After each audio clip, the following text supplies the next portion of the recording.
성경 말씀은 신약 성경 요한복음 제 19장 13절부터 16절까지 말씀입니다.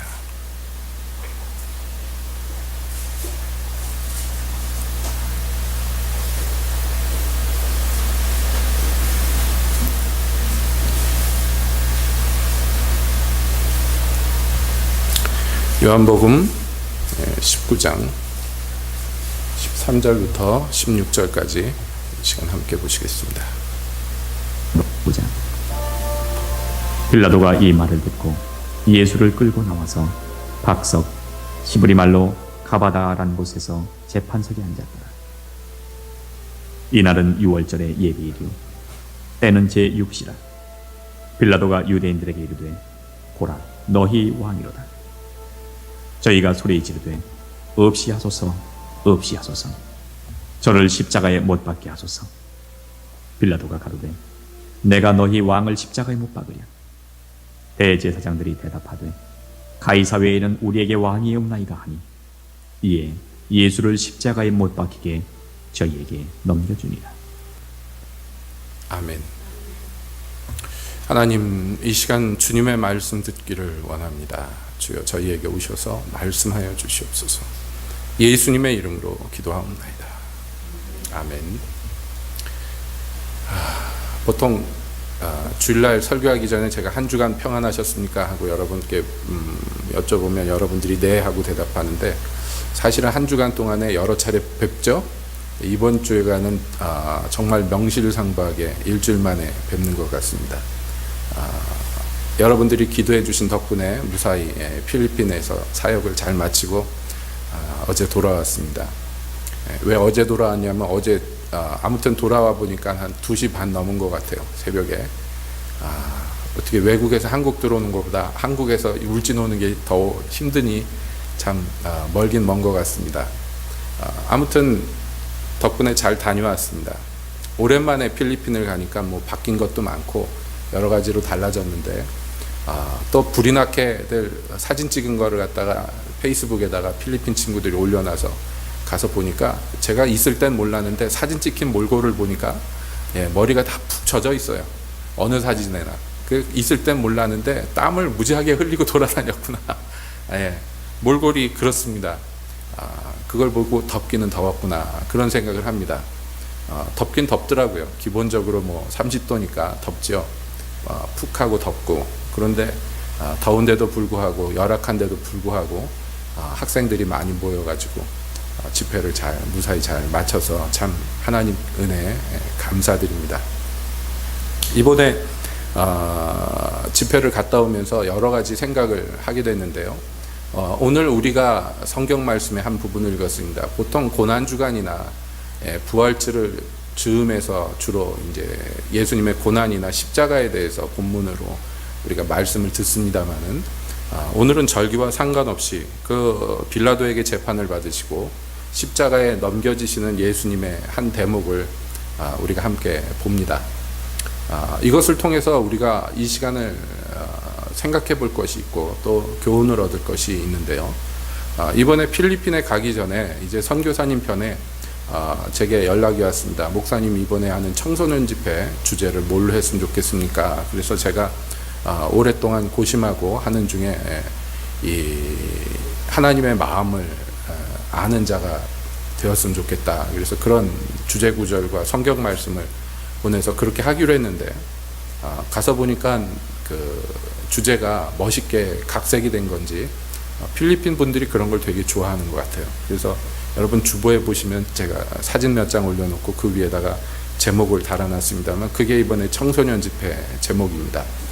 하나님의 꿈을 꿈꾸자, 뭐 그래가지고선 이 청소년들에게 뭔가를 이렇게 불러일으키기 위해서 했는데, 며칠 동안 말씀을 다 전하고 집회가 마치고 나서 생각을 해보니까 이 집회를 주최하신 분들의 의도와 상관없이 제가 막 마음대로 말씀을 전한 것 같아서 좀 미안하기도 하고, 왜냐하면 사실은 그렇잖아요. 복음을 전해야 되는데, 이 아마 이렇게 진행되는 프로그램들을 보니까 이 필리핀에서 사실은 젊은이들이 제대로 된 직장을 갖는다든지 어떤 미래를 꿈꾼다든지 그런 것이 참 힘든 환경이고 그런 처지입니다. 그래서 뭐 이렇게 주최 측에서 집회 인도하면서 프로그램들을 보니까 너는 뭐가 되고 싶으냐, 뭐 하나님께 말해봐라, 뭐 티처가 되고 싶으냐, 아니면 사업가가 되고 엔지니어가 되고 뭐 이런 게 되고 싶으냐 하는, 그러니까 뭔가 이렇게 동기를 부여하고 그 아이들에게 꿈을 꾸게 하고 어떤 번듯한 직업을 갖게 하고,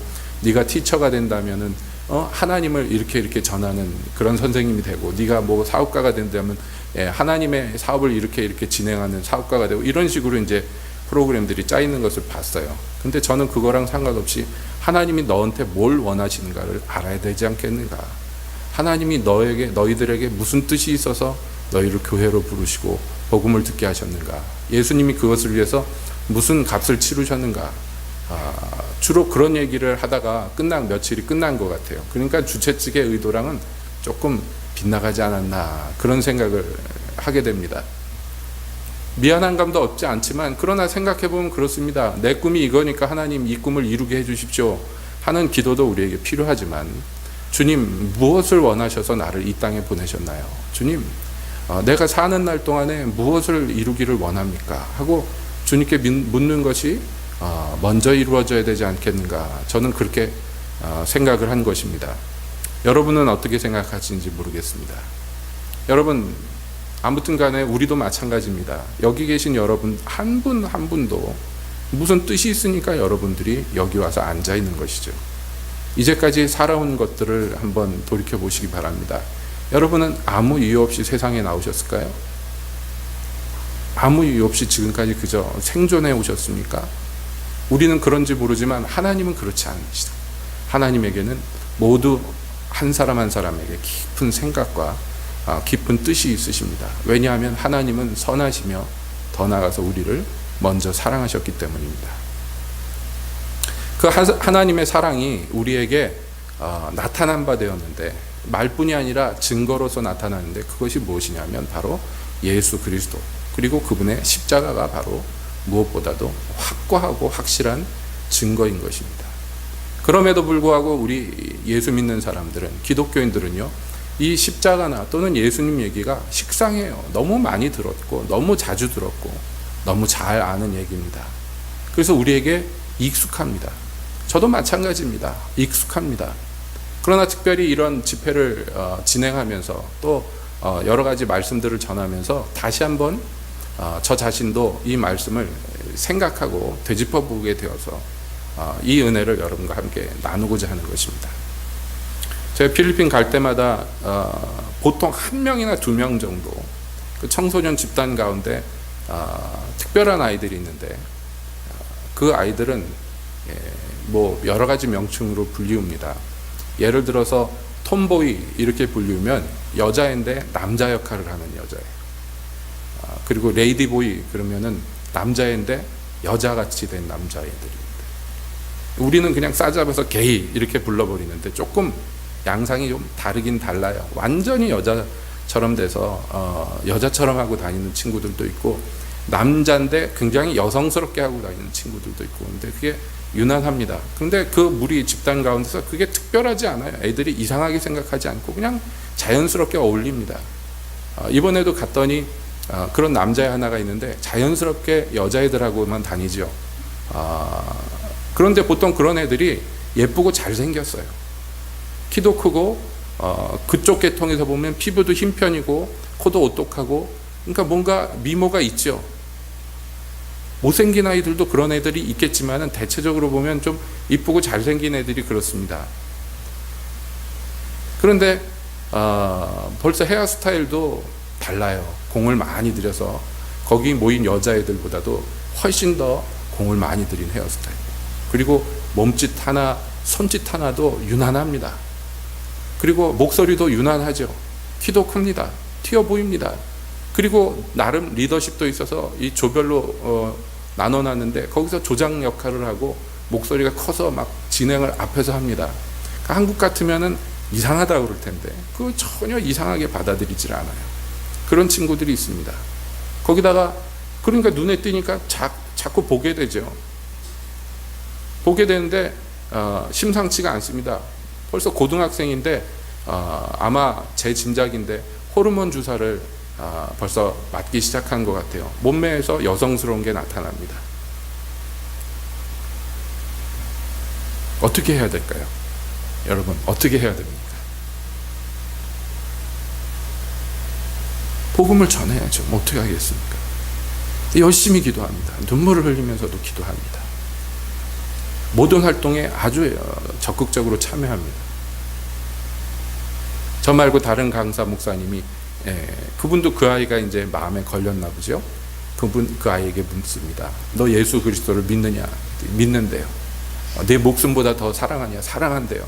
내 모든 걸 빼앗겨도 예수님 쫓아가겠냐? 쫓아가겠대요. 그러니까 내 여자친구를 빼앗겨도 쫓아가겠냐? 선교사님이 통역을 하니까 애들이 다 웃어요. 왜요? 여자친구는 언제든지 희생할 수 있어요. 남자친구를 희생할 거냐고 물어봐야 되는데 질문이 바뀐 거죠. 그러니까 필리핀 애들끼리는 다 아니까 킥킥대고 웃습니다. 아이들이 그 질문 자체를. 걔가 당연하다고 얘기하니까 더 많이 웃습니다. 코미디는 아니지만 웃긴 상황이에요. 근데 그게 현실이에요. 내 나중에 듣는데 벌써 그 아이가 몇 번이나 자살 시도를 했었다. 가정에 아픔이 있다. 그 담당하는 목회자분이 그런 얘기를 합니다. 그럼에도 불구하고 교회를 떠나지 않고, 그럼에도 불구하고 와서 이렇게 집회에 참석하고, 그거 자체가 은혜, 참 은혜입니다. 우리나라랑 벌써 이렇게 상황이 많이 다르죠. 그러나 외형으로 나타나는 건 어떻든지 간에 여러분, 모든 사람에게 있어서, 모든 경우에 있어서 어떤 상황이든지 하나님의 복음은 일정합니다. 하나님의 사랑은 일정하십니다. 톨스토이가 한 유명한 말 중에 그런 말이 있어요. 안나 까레리나인가요? 그거 시작할 때 맨 첫 문장입니다. 모든 행복한 가정의 모양은 비슷하지만 모든 불행한 가정의 모양은 각각의 불행으로 다르다.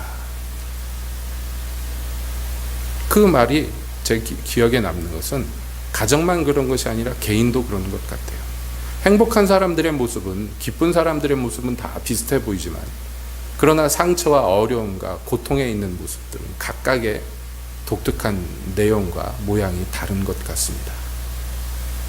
그러나 하나님은요, 그 어떠한 경우에 어떠한 모습이든지 상관없이 그들에게 해결책을 하나 제시하셨는데 바로 십자가입니다. 예수님의 십자가가 그러므로 각 사람에게는요, 구원입니다.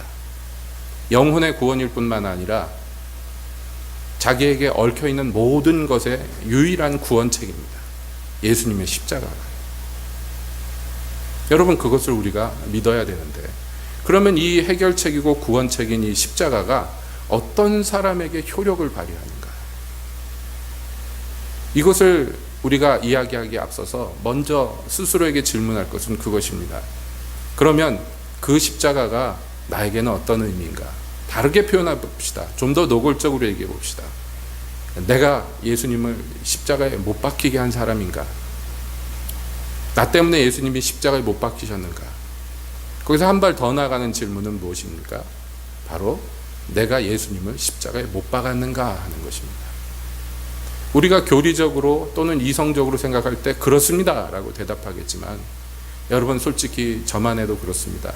교회 생활을 오래 하고, 그래서 이 기독교인으로서 오래 살다 보면 딱 잘라 말은 그렇게 하지 않지만 마음속에 은연중에 무슨 생각이 드냐면, 예수님이 우리 때문에 십자가에 못 박히셨지만 내가 못 박은 것 같지는 않아요. 내가 못 박은 것 같지는 않아. 다른 사람들은 못 박은 것 같은데 나는 아닌 것 같아요. 그렇죠? 여러분은 어떻습니까? 나 때문에 십자가에 못 박히셨습니다. 내 죄 때문에 십자가에 못 박혔습니다. 아멘 하지만 그렇다고 해서 내가 예수님을 직접 붙잡아다가 십자가에 못 박은 그 무리들 중에 하나인 것 같지는 않단 말이에요. 사도 바울은 말하기를 우리가 예수 죽인 것을 날마다 등에 짊어진다라고 표현을 했는데 내가 죽인 것 같지는 않아요. 우리 요즘에 찬양 중에 그런 가사 찬양 있죠. 내가 예수를 십자가에 못 박았습니다. 뭐 그런 가사의 노래가 있는데 그게 솔직하게 100% 동감이 되는가? 아니에요. 제가 그럼 제 때문에는 예수님이 십자가에 진 것 같아요. 효인이 죄 때문에는 예수님이 십자가에 못 박힌 것 같고, 상원이는 조금 나쁜 놈이라 예수님을 십자가에 못 박은 것 같지만, 그러나 나는 그냥 적극 협조는 안 한 뒤에서 그냥 가만히 서 있었던 사람 중에 하나인 것 같아요. 기분 나빠하지만 기분이 그렇다는 거예요. 느낌이. 근데 여기에서 모든 문제가 사실은 시작됩니다. 우리가 언제 진짜 감사하고 감격하고 겸손해지고 언제 예수님 앞에 무릎을 꿇게 되느냐면, 내가 예수님을 십자가에 못 박은 자라고 자각했을 때입니다. 언제 우리가 마음이 무너지고 언제 회개합니까?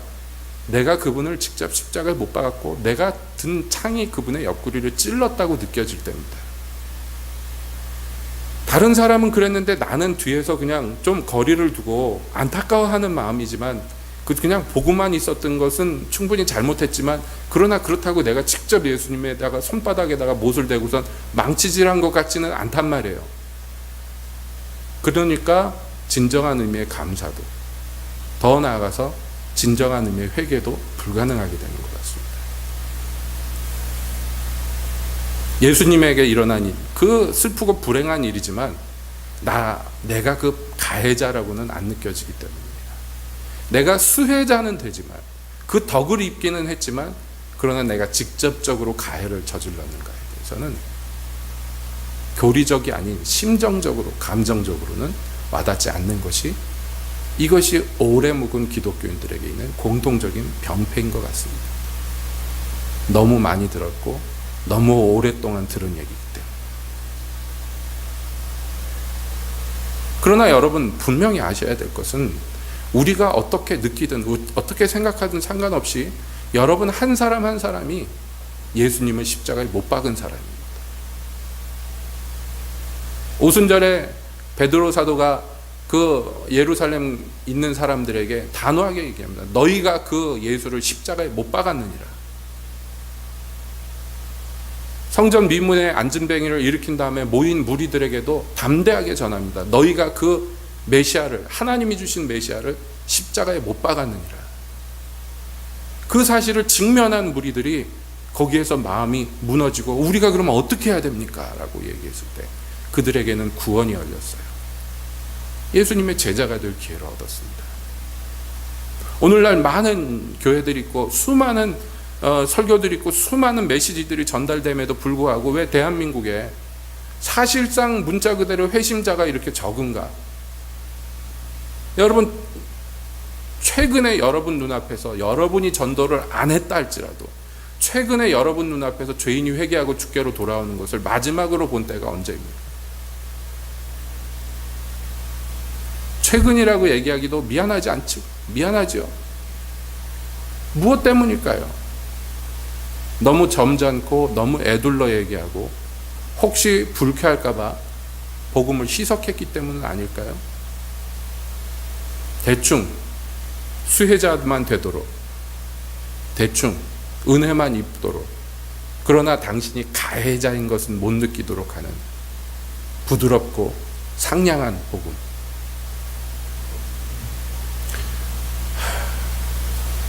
저 자신도 사실상 고백하거니와 제가 예수님의 몸에 줄을 묶고 예수님을 채찍질하고 끌고 가서 십자가에 못 박은 사람 같지는 않단 말이에요. 여러분, 이것은 병입니다. 그렇기 때문에 십자가를 봐도 무덤덤하고, 왜냐하면 내가 가해자가 아니니까. 나는 그저 관객일 뿐이니까. 뒤에서 구경하다 콩고물만 얻어먹는 사람들이니까. 그래서 오늘 우리는 성경을 들여다봐야 돼요. 왜냐하면 우리가 그저 가해자라고 정말 피부 깊숙이 느끼는 이 유대인들, 그렇잖아요. 성경 읽어보면 이 사람들이 진짜 가해자잖아요. 심지어 이방인인 빌라도는 어떻게든지 풀어주려고 하는데, 여러분, 앞장서서 빌라도를 협박하고 그를 놓아주면 가이사의 충신이 아닙니다. 예? 로마 정치가로서는 가장 두려운 발언을 막 뱉으면서. 그럼 뭐예요? 이 사람 풀어주면 우리가 시저에게 고발하겠다는 거예요. 그리고 유대인들에게는 실제로 이런 전적이 꽤 많아요. 여러분, 예수님의 비유에 그런 얘기가 있죠. 어떤 귀인이 왕위를 얻으려고 길을 떠나는데 원수들이 먼저 편지를 보내가지고 이 사람이 우리 왕 되는 것을 우리는 원치 않습니다라고 편지를 보냈느니, 이런 얘기가 나오는, 비유가 나오는 것은 실제로 그런 일이 있었기 때문입니다. 헤롯이 왕위를 얻으려고 할 때 로마에게 먼저 투서를 하고 민원을 넣고 했던 사람들이 많이 있었어요. 헤롯의 정적들이.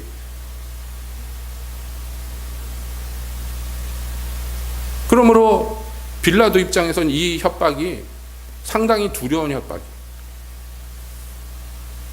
자칭 왕이라고 하는 인간이 있었는데 그를 놓아줬습니다. 빌라도가 당신의 충신이 아니며 반역할 마음이 있는 것 같습니다. 그래서 로마 황제에게 조금이라도 그런 마음이 들어간다면 빌라도는 끝장이에요. 그러니까 두려워하면서 예수님을 넘겨줍니다. 넘겨주면서도 빌라도는 최소한의 자존심, 남은 자존심을 박박 긁어서 한마디 던집니다. 보라, 너희 왕이다. 유대인이 너희의 왕이다 그랬어요. 이미 예수님과의 대화에서 그런 말을 했기 때문입니다. 빌라도가 묻습니다. 네가 유대인의 왕이냐? 당신 말대로 내가 그렇다. 예수님이 대답합니다. 근데 왜 네 백성들은 왕인 너를 이렇게 죽게끔 내버려 두느냐? 예수님이 대답합니다. 내 나라는 이 땅에 있지 않고 내 백성은 이 땅에 있지 않다고. 빌라도가 정확하게 이해는 못했지만, 그러나 예수님과 대화하면서 두려움을 느끼고 어떻게든지 그를 풀어주려고 했지만 사람들의 말이 이겼습니다. 누구의 말입니까? 유대인의 말이며 문자 그대로 예수님의 백성들의 말이었습니다. 여기 나면서부터 사실상의 아브라함의 자손으로 났고, 나면서부터 사실상 유대인으로 또 하나님 나라의 백성으로 난 사람들이 하는 말을 보십시오. 보라, 너희 왕이다 하고 예수님 앞에서 빌라도가 외쳤을 때 그들이 얘기합니다. 죽이라고, 없이 하라고, 저를 십자가에 못 박으라고. 빌라도가 또 답변합니다. 내가 너희 왕을 십자가에 못 박으랴. 그들이 대답합니다. 가이사 외에는 우리에게 왕이 없나이다. 여러분, 이게 마지막 유대인들의 외침이에요. 시저 외에는, 시저를 이제 우리말 성경에서는 한자음을 따서 가이사라고, 케사르를 이제 한문으로 써놓은 것이죠. 가이사라고 되어 있지만 이게 시저입니다. 로마 황제를 의미해요. 로마 황제, 그 사람 외에는 우리에게 왕이 없다고 외칩니다. 이게 하나님 나라의 백성들로서 할 대화가 아니고 대사가 아닌데도 불구하고 이들은 외칩니다. 그는 우리 왕이 아니라고. 이 세상의 임금이 우리 왕이라고 외칩니다. 그래서 마침내 빌라도도 포기하고 손을 놓고 예수님을 죽이도록 내어줍니다. 여러분, 여기에 등장하는 사람들이 예수님의 진짜 가해자들이에요. 우리는 이들에게 모든 짐을 떠넘기고 나쁜 놈들이라고 손가락질하고 욕을 합니다. 중세시대 때 유럽을 떠돌던 유태인들이 때때로 많은 사람들이 학살당하고 또 항상 모든 사람들에게 경멸을 당하고 미움을 받았던 이유가 예수님 죽인 놈들의 후손이라고 생각했기 때문입니다. 중세 그리스도인들은, 중세 교회와 모든 유럽의 거주민들은 그렇게 생각했어요. 이것들이 예수님을 죽인 자들의 후손이라고. 우리는 아니라고. 얼마나 말 같은 소리입니까? 왜요? 예수님을 실제로 채찍질한 건 로마인들이고 실제로 십자가에다가 못질을 한 것도 로마인인데, 여러분, 그 로마에 교황청이 있었는데 자기들은 아니라고 생각했어요. 유대인들만 예수님 죽인 자들의 후손이고 자기들은 예수님 죽인 자들의 후손이 아니라고 생각했어요. 이거 얼마나 말 같지도 않은 코미디입니까? 그런데 그들을 미워하고, 그래서 기회만 있으면 학살하고 죽였습니다. 유대인들은 외쳤습니다. 이 사람의 핏값을 우리와 우리 자손에게 돌리소서. 그래서 그 핏값을 톡톡히 2000년 동안 치르고 지금도 여전히 분쟁 가운데 있습니다. 그러면 여러분, 한국 사람인 우리는 이 혈통과 무관하니 아무 상관도 없는 것입니까? 여러분, 우리는 아무 상관도 없나요? 우리는 유대인들도 아니고 로마인의 후손도 아니니까 아무 상관이 없습니까? 여러분은 십자가에 못 박은 사람들과 전혀 혈연 관계가 없으니까 상관이 없나요? 여러분, 우리도 분명히 알아야 돼요. 분명히 알아야 됩니다. 우리가 단지 이 시대에 살지 않고 그 시간에 거기에 있지 않았을 뿐이지 저와 여러분의 본성도 똑같다는 것이. 우리의 그 본성이 예수님을 죽음으로 밀어넣었다는 것이. 예수님이 약해서 죽는 것이 아닙니다. 예수님이 이들보다 힘이 없어서 죽는 게 아니에요. 빌라도가 예수님보다 강하고 권세가 있기 때문에 예수님을 십자가에 못 박도록 내어준 것도 아니며, 유대인들이 예수님보다 숫자가 더 많기 때문에 이긴 것도 아닙니다. 예수님이 십자가에 스스로 그 십자가를 짊어지실 때 직접적으로 그를 손가락질하고 죽여라 죽여라 외친 것은 여기에 성경에 등장한 자들인지 모르지만, 그러나 실제로는 저와 여러분의 죄가, 우리가 갖고 태어난 그 죄성이 예수님을 밀어붙였고 십자가로 몰아낸 것입니다. 여러분, 이게 안 느껴진다면, 심장 깊이 동감이 되지 않는다면 여러분은 병든 것입니다. 부르짖어야 돼요. 내 영혼을 다시 살려달라고, 나를 다시 깨어나게 해달라고. 영원히 우리는 예수 그리스도의 십자가 앞에서 무릎 꿇고, 영원히 우리는 죽임당하신 어린 양 앞에서 감사와 찬양을 돌려야 돼요. 그분이 스스로 약해지고 스스로 이것을 짊어지지 않았다면 우리가 짊어져야 될 십자가이기 때문에 그렇습니다. 물은 나무에 달린 자마다 하나님께 저주를 받은 자라 율법 조항에 기록된 것은 이 십자가의 영적인 의미를 우리에게 가르쳐 줍니다. 단지 육체적인 고통과 사망만을 얘기하는 것이 아니라 하나님께 저주받아 버려진 자라는 의미.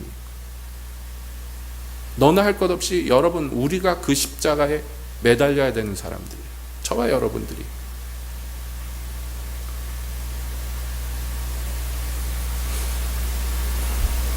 그렇기 때문에 우리는 이 불편하지만 확실한 진실 앞에 눈을 돌리면 안 되겠습니다. 여러분, 무엇이 우리에게 교만을 줍니까? 무엇이 우리를 거만하게 만듭니까? 무엇이 우리를 떳떳하게 잠들게 만듭니까? 우리 눈앞에 십자가가 보이지 않기 때문입니다. 무엇이 우리를 인색하게 감사하는 자들이 되게 만들까요? 교회 생활하면서 하나님께 감사 안 하겠습니까? 하지요. 그러나 인색하잖아요. 솔직히. 내 시간 중에 짜투리를 드리고, 내 돈 중에 짜투리를 드리고, 내 노력 중에 짜투리만 드리지, 몸체, 본체는 다 나와 내 가족과 내 인생을 위해서 사용합니다. 예수님은 물도 피도 다 쏟으셨는데 우리는 손가락 끝에 피 한 방울 맺히는 것도 두려워요. 아까워합니다. 우리가 예수님만큼 하는 것이 목표고 앞으로 될 것이지만, 그렇게 되기가 힘들지만, 그러나 여러분, 하는 모양은 흉내라도 내야 되지 않겠습니까? 웃기는 얘기지만 제가 비행기 탈 때마다 기도하는 제목이 있어요. 하나님, 이 아시아권 벗어나서 만약에 더 멀리 보내시려면 최소한 비즈니스석만을 저에게 허락하여 주시옵소서. 다 보신 분은 알겠지만 비행기 좌석이 넓지 않죠. 예. 그런데 저 같은 사람은 비행기 타면 정말 과장이 아니라 힘들어요. 좁아서. 힘듭니다. 그 비행기 타고, 요번에도 비행기 타고 한국에 왔는데 목이 아파요. 왜 이렇게 목이 아프지? 목을 돌릴 수가 없어요. 막. 왜 이러지? 그랬더니 낑겨서 다녀가지고 그런 것 같아요. 제가 비즈니스를 2번 타봤어요. 한 번은 마일리지 소멸되기 전에 써라 그래가지고 중국에서 오는 날 마일리지로 승급을 해서 한번 타봤는데, 짧으니까 이제 제가 갖고 있는 마일리지로 또 승급이 되더라고요. 타봤는데 비행기마다 다릅니다만 비즈니스도 되게 후진 비행기가 있고 웬만한 1등석처럼 잘 돼 있는 비즈니스석도 있는데, 마침 잘 돼 있는 자리에 앉아서 방같이 된 데 앉아가지고 돌아왔는데 호강을 한번 해봤습니다. 네, 메뉴도 다르고 다 다릅니다만은 제일 좋은 것은 자리가 넓다는 거, 그거 하나예요. 그리고 한 번은 오버부킹이라고 그래서 비행기표를 비행사에서 많이 파는 바람에 좌석이 제가 예약한 게 없어져 버려가지고 그냥 공짜로 비즈니스를 타고 간 적이 있는데요. 감사드렸습니다. 그때도 마침 넓은 비행기 좌석에 앉아서 가는데 편하고 좋더라고요. 그러니까 맛을 보니까 그 다음부터 기도하는 거예요. 혹시 멀리 갈 나라가 있으면 10시간 이상씩 비행기 타고 가려면 저희 좁은 데 가면 죽습니다.